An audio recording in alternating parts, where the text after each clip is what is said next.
It is an absolute firecracker! All right, what's up, guys? Thanks for checking out the Box to Box podcast. A couple ways to get in touch with us, as always, at the Box to Box Show on Twitter or at theboxtoboxshow@gmail.com. Hit us up. We broke down the first games on Saturday of the elimination round of 16. We're so pumped it's here. The second day of games of the elimination rounds on Sunday, and it's a couple big games that I think this group of people we're going to talk about are especially interested in, which are Shane Altweeds. How we doing, Shane? Yep, let's do this, guys. And Mike Debkowski. What's up, Mike? You there? Yeah, I'm here. Let's get after it. All right, the internet connection is ready to roll. If his connection is bad by any means, yell at him through your keyboard on YouTube. You have my voice. Be that guy in the comments section. All right. So first game up on Sunday is going to be Netherlands and Mexico. Mike's favorite team ever, the Netherlands, other than France. Yeah. And so I'll give you the floor on this one, Mike. They looked awesome. Can't be stopped. Bob Percy was awesome. Robin went left per usual, which I still don't understand why people don't take away the left foot. Dodgy flapper. Yeah, one of these times? Gonna One of these times he'll go right, and then everyone will be shocked. One of these times, he's just setting everybody up to go right. And the past 29 years has been a setup. But it'll be real sweet. Like I said, they looked great. But Mexico also looked really great. They drew Brazil in one of the best games, 0-0 draw of the group stage. And Miguel Herrera is just a hottie. Just leaking machismo. He continues to just be a handsome man of football, and his celebrations, if you did not see them after all three goals that Mexico scored in their final group match, were just epic, and I want to reenact them with my friends. Gotta find some friends first. Yeah, I don't have any friends, so it's gonna be really hard to do. If you want to leave me your number in the comments section again, I'll hit you up. Anyway, we've digressed. Mike, I'll let you talk about the first, get to the first crack at the Netherlands Mexico matchup. Yeah, obviously I love this team. Their strengths, their attacking, but I want to talk about their defense. Daley Blind has had a fantastic tournament so far. If Bruno Martins Indy could come back from his concussion, he hasn't practiced lately, but I'm hoping he could be back for Sunday. Their back line has looked fantastic. They've let up, besides that one questionable PK against Spain, only 2 goals. The wonder kick from Tim Cahill, and then the other one against Australia. That goal was sweet. Yeah, Chile scored no goals against them. They scored, I think, 10 goals in their first 3 games, let up 3. They're just on a roll. Van Gaal's got this team playing so well.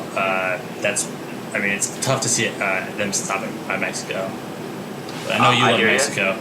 I hear you, Shane. Go. What do you got? I was just, living the glory of him saying that Louis Van Gaal is, got the team playing really well. I think you're going to be saying that. You're going to be saying that a lot. Man, you throughout the next. Get out of here. Get out of here. Throughout the next. Man, doesn't have the talent the Netherlands have though. So. Hey now. Neither does Arsenal. You guys. I know. I digress. I'm actually really excited about this matchup. I think it's 2 attacking sides. Throw defense aside. I think you have a better goalie with Mexico. Joe's playing out of his mind. It's like unbelievable. Like the He's NHL. a freaking beast. That save he had against Cameroon was awesome. And it's like in the NHL playoffs, you ride a hot goalie, and that's what they're doing right now. Plus, he's got great hair. He's got some good flow. That's true. As we talked about, you don't mess with someone's flow, and he's certainly got a lot of flow. Got it. Hector Herrera is playing great in midfield. Mm-hmm. They're having Chicharito come off the bench, and He finally scored. Yeah. Exactly, and that might That's prove to still be big poking. because he's this super sub for them, and if he can, find the back of the net coming off the bench, Dos Santos and Guardado have looked really good attacking, moving forward with Mexico, and this is probably the hardest one for me to choose in the round of 16, especially with 2 such volatile managers. It's going to be a great game. So it's going to be odd. I think this is the matchup everyone's looking forward to. I don't want to pat myself on the back too much, but and Shane, you thought the same thing. I just think Mexico shows up at big competitions. Yeah, I'm surprised. They always make it to the round of 16, and it's not that I didn't like Croatia. I like Mexico more, and they're playing really well. They're you can just tell that Miguel Herrera just gives them so much love, and they love him back that it just makes them play an easy game. They're all really relaxed. They love playing with each other. They love playing good for amount each of fans other. down there Their too. fans are going absolutely nuts. Yeah. So I think, like I said, it's two of the hottest teams in the tournament, or it's two of the teams that look the best in the group stage going up in the round of 16. So it's going to be great. So Mike, I'll start off with you. Let's get a pick. What do you got? I mean, I think we obviously know where you're going. Yeah, I'm obviously picking the Dutch here, and I think they'll get to an early 2-1 lead and then get a third as Mexico starts to attack more. So I think final score is going to be 3-1. All right, Shane. I think it's going to be a theme in this video for me. It's going to be a very CONCACAF video. I'm going to go with Mexico. Pulling the surprise here, 2-1. Oh. Okay, well, only one team has this sexy man. Yes, for those of you, I'm showing a picture of Miguel Herrera, who has a beautiful mullet in this picture. He's just an awesome guy. I want to hang out with him. Maybe he could be friends with me. I don't know. I think he's a fan of the show, to be honest. I think he's a fan of the show. He loves box to box. I'm not sure what box to box in Spanish is. El Boxo de Boxo. Something like that. Sounds is he good. an FOP? So that sounds about right. I'm also going with Mexico. I'm going with Mexico 2-1. Mostly just because I want to pick against Mike.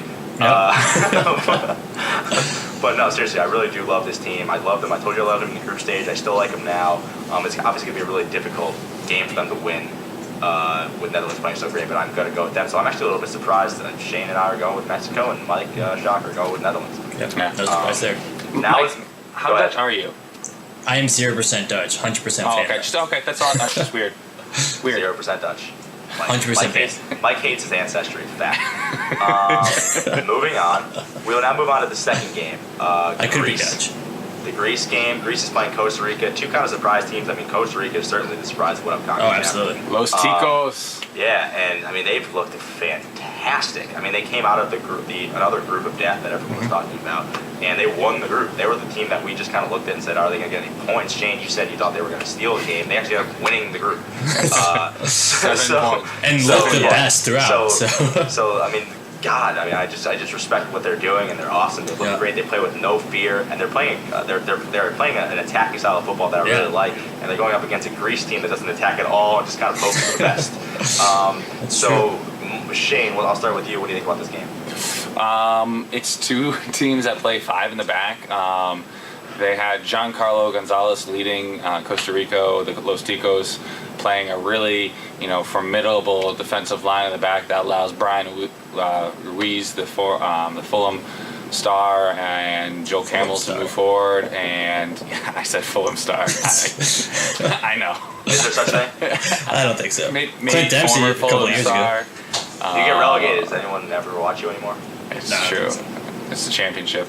But and then you have Greece, who is the only team to advance who scored less goals than they gave up. So questionable call there at the end too, which, as I said before, just sums up Ivory Coast soccer in one play. Yeah, that was terrible.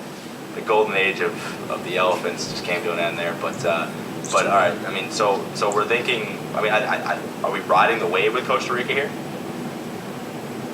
Well, I mean, I think they play much better and more attractive football than Greece does, obviously. Joel Campbell to Arsenal, Loney, has looked fantastic so far. But Greece does just sit back, and Socrates has been having a hell of a tournament so far. The entire back line for Greece, except for that one guy who got a red card, I can't remember his name right now. Well, Torres Roma, what up? Great, he had a great first game. They're playing well, but I just... But when you're right back as your best player, I mean, it's not always the greatest sign of things. Well, that's Greece. So what are you gonna do? This is a tough game to call because you have contrasting styles heavily. But I think I respect the way they play. I mean, they do play that defensive style, but I mean, then they end up getting blown out in the first game by Colombia. And I'm like, wow, this team's done. Mm-hmm. And I mean, they just grind away. For coming back and actually, getting a spot in the knockout stage. I don't think anybody. I mean, I said that I kind of like them. Coming into the group, Mike, you actually picked them. So I did pick Greece. They just grind you out, dude. Well, no, but they're a tough team to play. I mean, that's more credit to Colombia for actually winning that game. As handily as they did. But they're a tough team to play. They just don't let you get. There's not enough space when you play 10 back. I mean, there's just not a lot of space to operate. And I wonder if Costa Rica's going to be used to that. Now that back 5 line, this is going to be a low-scoring game, in my opinion. That back 5 line for Costa Rica is going to be a problem for Greece as well. I know they're just going to have to score off counterattacks, I assume. Yeah. Go ahead, Mike. They're just going to absorb the pressure like they always do. Hopefully a ball leaks out and Samaras is just up there to poke it in. But That's Greece's style. Let That's me what ask you they've this, always Shane. done. How difficult is the 5 in the back? I mean, we talked about Italy had all sorts of trouble with it. How difficult is playing a team that plays 5 in the back? It really depends on how comfortable you are with just having that much possession when you know, and how well Costa Rica, is able to throw the ball forward. And, they have Joe Campbell and Brian Ruiz who have been able to, relieve the pressure and allow Costa Rica to get the ball forward. I just don't think Greece has that same ability with Mitroglou and Samaras up front. I think they do have a strong back line, but when you're under constant pressure, like we saw in the Colombia game, you're eventually going to find ways to break it down. And then I think that for me was the most surprising thing about Italy was you have Pirlo, Marchisio. They look lost. They look lost Yeah. against that back line. And they couldn't break it tired. down. I mean, And maybe that's what it comes down to is that South America and CONCACAF are built for this climate. And like I said at this at the start of the podcast, Europe can't Europe had a deal with the bad heat. showing. Yeah, they can't handle the heat, and this is going to be a very CONCACAF-y and South America World Cup. All right, let's get the picks then. Mike, who you taking? I think Costa Rica comes out a little timid in this round. I don't think they're the underdogs like everyone thought they were in the group anymore, so they're going to play a little bit timid. And I think it's actually going to be a 0-0 draw going into PKs, and I think Greece is going to take it at PKs. Wow. Hey now, Nope. that's actually pretty shocking out of you. I know. I wanted to pick the Costa Ricans, but All right, Shane. I think Los Ticos, they get a goal from a set piece some point in the second half. Greece, for as good defensively as they are, they're horrible against set pieces. Yeah. And I think after you see them get one goal up, they get another from open play. A little late in the match, it's a 2-0 Costa Rica win. All right, so we're split, so I'm breaking the tie here. As I'm still literally torn about this game. I think it's gonna be close. I think literally it's gonna be. I don't think it's gonna go to PKs, Mike. I think somebody's gonna get a goal. I think there are two teams that aren't maybe necessarily expected to be here. And I think, Mike, you're right about Costa Rica's favorite in this game. This is the first time they've probably ever been a favorite in any sort of World Cup situation, let alone a knockout stage. I'm gonna raise up my jersey for my boy Samaras. What's up, dude? I don't really remember where I got this jersey, but I Hellas have Greece. it. So that's why I'm going with the Greeks. Mm-hmm. And I think he ends up getting a big goal. That big bearded, long-haired fellow. yeah. Jesus And looking I think guy. they end up sneaking 1-0 against the Los Ticos and move on. And who would have thought Greece or Costa Rica would be moving on to the final 8? But I will take Greece in that situation, although I wouldn't be surprised either way. Yeah. And I still mad love for CONCACAF as always. As always. All right, guys, thanks for checking out our second video for the knockout round. We'll have a couple more. Next one, or the one after, will include the USA, so stick around for that. From Mike Debkowski, Shane Altsby, I'm Steve Strudy. Take it easy. Cheers, boys.